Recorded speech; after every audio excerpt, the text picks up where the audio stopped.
นี่คือทางเข้าถ้ำเม่นวัดถ้ำเจ้าหัวบ้านนางตำบลนาตาลอำเภอเตางอยมงนี่กับมงที่สองพี่น้องนี่คือเป็นทางเข้าถ้ำได้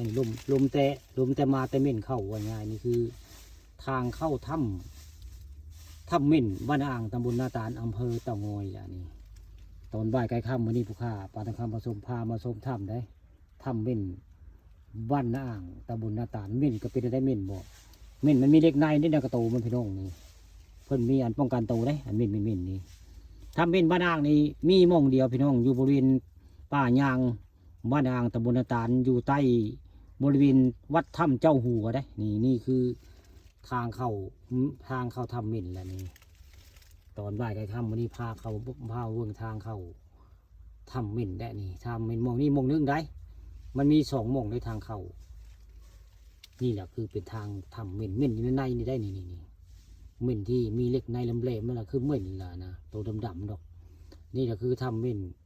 บ้านนาอ่างตำบลนาตาลอำเภอเตางอยได้นี่ถ้ำนี่ก็สูสีได้คนเกิดสงสัยจากลมคนไปแล้วนี่เข้าไปนี่จากลมคนไป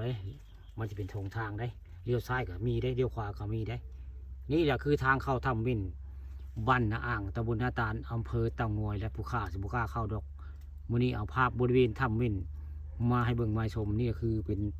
ทางเข้าถ้ำเม่นบ้านอ่างตำบลนาตาลล่ะนี่คืออยู่บริเวณลานหินพี่น้องนี่ลานหินถ้ำเจ้าหัว